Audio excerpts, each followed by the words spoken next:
ओम नमः पार्वती पतये। हर हर महादेव हर। श्री काशी खंड अष्टादशोऽध्यायः। श्री काशी खंड का 18वां अध्याय, जिसमें सप्तर्षिलोक का वर्णन है। अष्टादश अध्याय में 7 ऋषिन को लोक वर्णन किया विस्तार से, देखें जे मतियोग। तो अगस्त्य जी कहते हैं कि इति शृण्वन् कथां रम्यां शिवशर्माथ माधुरः मुक्तिपुर्यां सुसंस्नातो मायापुर्यां गतासुकः। अगस्त्य जी कहते हैं कि मुक्तिपुरी में सुस्नात, मुक्तिपुरी में स्नान किए हुए, हरिद्वार में प्राण त्याग करने वाला मथुरा निवासी शिव शर्मा विष्णुपुरी के दर्शन प्रभाव से अंत में विष्णुलोक को गमन करता हुआ इस कथा को सुनते सुनते सप्तर्षि मंडल को दृष्टिगोचर करने लगा। सप्तर्षि मंडल शिव शर्मा को दिखाई देने लगा। तो चारण और मागधगण शिव शर्मा की बड़ाई करने लगे। दो कन्याएं इस स्थान पर क्षण भर ठहर तो जाइए, ऐसी प्रार्थना करने लगी। फिर तिस पर ऊंची सांस लेकर उन सबों के खड़ी होकर इस कहने के पीछे कि हम लोग बड़ी ही मंद भाग्या हैं। देखो, यह बड़ा ही पुण्य भागी नर है जो परम पवित्र लोक में जा रहा है। विमान स्थित शिव शर्मा उन सबों के मुख से ये सब बातें सुनता हुआ उस विष्णु पारिषदों से पूछने लगा कि हे देव, यह तेजोमय अनुपम शुभलोक किसका है? तो द्विज के इन वचनों को सुनकर दोनों गण सत्तम कहने लगे कि हे शिव शर्मन, विधाता के नियुक्त निर्मल सप्तर्षि प्रजाओं की सृष्टि के निमित्त इस स्थान पर सदा वास करते हैं। विधाता के द्वारा अर्थात ब्रह्मा के द्वारा नियुक्त निर्मल सप्तर्षि प्रजाओं की सृष्टि के लिए इस स्थान पर सदा वास करते हैं, जिनमें मरीचि, अत्रि, पुलह, पुलस्त्य, क्रतु, अंगिरा और वशिष्ठ, ये 7 महाभाग ब्रह्मा के मानस पुत्र हैं। ये सब पुराण में सप्त ब्रह्मा कहकर निश्चित किए गए हैं। संभूति, अनसूया, ये इनकी पत्नियां हैं। संभूति, अनसूया, क्षमा, प्रीति, उन्नति, स्मृति और अरुंधति, ये 7 क्रमानुसार उन सप्तर्षियों की पत्नियां हैं। और यही 7 लोग माताएं भी हैं। इन्हीं सप्तर्षियों के तपोबल से त्रिभुवन रक्षित है। पूर्व काल में ब्रह्मा ने इन लोगों को उत्पादन करके कहा कि हे पुत्रों, प्रयत्न पूर्वक नाना रूप के प्रजाओं की सृष्टि करो। इसके अनंतर तपस्यार्थ कृत निश्चय सप्तर्षिगण ब्रह्मा को प्रणाम करके सब जंतुओं के मुक्तिजन्य शिव जहां पर विराजमान रहते हैं, उसी क्षेत्रज्ञ ईश्वर के अधिष्ठित अविमुक्त क्षेत्र में पहुंच करके वे सब अपने अपने नाम से अंकित शिवलिंगों की स्थापना करके शिव पर प्रगाढ़ भक्ति योग से अतियोग्र तपस्या करने लगे।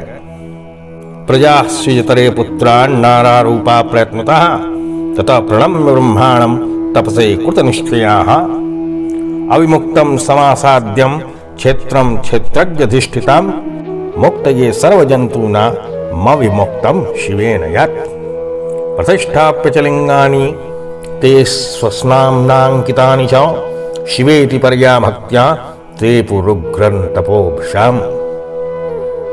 अतिउग्र तपस्या करने लगे तो शिव ने उन सब के तपश्चर्या से संतुष्ट होकर उन लोगों को प्रजापति का पद प्रदान किया। काशी में अत्रीश्वर आदि लिंगों को यत्न पूर्वक देखने से यहाँ इस प्रजापति लोक सप्तर्षि मंडल में उज्ज्वल तेज से संपन्न होकर वास मिलता है। तो गोकर्णेश्वर सरोवर के पश्चिम तीर पर प्रतिष्ठित अत्रीश्वर लिंग के दर्शन से ब्रह्म तेज की वृद्धि होती है। करकोट वापी के ईशान कोण पर मरीचिका का उत्तम कुंड है। मनुष्य वहां पर भक्ति पूर्वक स्नान करके सूर्य के नाई दीप्तिमान होता है और उसी स्थान पर मरीचीश्वर नामक लिंग प्रतिष्ठित है। हे विप्र, उस लिंग के दर्शन से मरीचि लोक की प्राप्ति होती है और वह पुरुष श्रेष्ठ जो दर्शन करता है मरीचिमाली अर्थात सूर्य के समान कांतिमान हो जाता है। पुलहेश्वर और पुलस्त्येश्वर ये दोनों लिंग स्वर्ग द्वार के पश्चिम ओर अवस्थित हैं। मनुष्य उनके दर्शन से प्रजापति लोक में सम्मानित होकर वास करता है। हे विप्र, रम्यतर हरिकेश वन में आंगिरसेश्वर लिंग के अवलोकन करने से तेज के द्वारा परिपूर्ण होकर इस लोक में वास प्राप्त करता है। वरुणा नदी के रमणीय सुहावन तट पर स्थित वशिष्ठेश्वर एवं कृतवीश्वर का दर्शन करने पर भी इसी प्राजापत्य लोक में वसति प्राप्त होती है। वर्णायास तटे रम्य दृष्ट्वा वासिष्ठमीश्वरं कृतवीश्वरं च तत्रैव लभते वसतिं त्विहा। काश्यामेतानि लिंगानि सेवितानि शुभैः शुभिः मनोभिवांचितं दद्यु रिहलोके परत्र च। यदि कोई कल्याण की अभिलाषा से काशी में इन लिंगों का सेवन करे तो ये सब सेवकों की ऐहिक और पारलौकिक दोनों प्रकार की मनोवांछाओं को परिपूर्ण कर देते हैं। तो गणों ने कहा कि महाभाग शिव शर्मन, यहां पर वह महापुण्यवती पतिव्रत परायणा सुंदरी अरुंधति निवास करती हैं, जिसके स्मरण मात्र से गंगा स्नान का फल प्राप्त होता है और अंतःपुरचारी 2-3 पवित्र व्यक्तियों के साथ विभु नारायण देव पातिव्रत्य धर्म से परम संतुष्ट होकर सर्वदैव जिसकी कथा चर्चा हर्ष पूर्वक लक्ष्मी देवी के सन्मुख किया ही करते हैं। हे कमले, पतिव्रताओं के मध्य में अरुंधति का जैसा निर्मल आशय है, हे भामिनी, अन्य किसी रमणी का वैसा शुद्ध अंतःकरण कहीं भी नहीं है।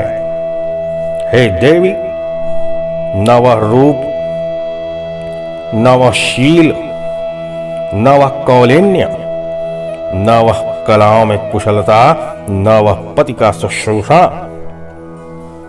न वह माधुर्य, न वह गांभीर्य और न वह गुरुजन का परितोषण। हे प्रिय, ये सब गुण जैसे अरुंधति में हैं, कहीं पर और किसी स्त्री में नहीं पाए जाते। जो स्त्रियां वार्ता प्रसंग पड़ने पर भी अरुंधति का नाम मात्र ले लेती हैं, संसार में वे सब शुद्ध बुद्धि सौभाग्यवती रमणियां धन्य हैं। धन्यास्ता योषितो लोके सभाग्या शुद्ध बुद्धिया अरुंधत्या प्रसंगेया नामापि परिगृह्णते।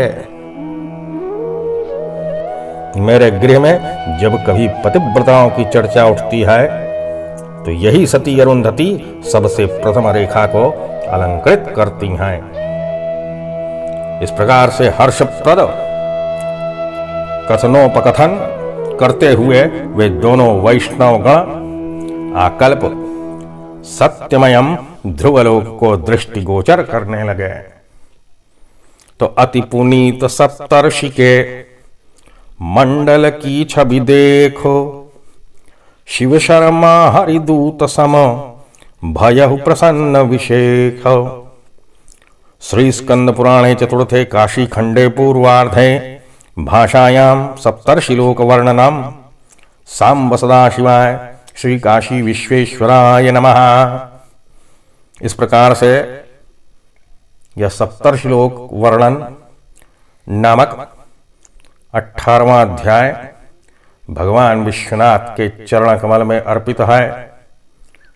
श्री विश्वनाथ इसको ग्रहण करें और समस्त काशीवासियों एवं समस्त सृष्टि में रहने वाले जंतुओं को, जीवों को अपार शक्ति प्रदान करें और अपनी करुणामयी कृपा दृष्टि से कभी ओझल न करें। तब तक के लिए भगवान विश्वनाथ का ध्यान करें। अगले 19वें अध्याय में ध्रुव उपाख्यान में ध्रुव का गृह त्याग यह वर्णन होगा। बहुत सुंदर प्रसंग है। तब तक के लिए ओम नमः शिवाय।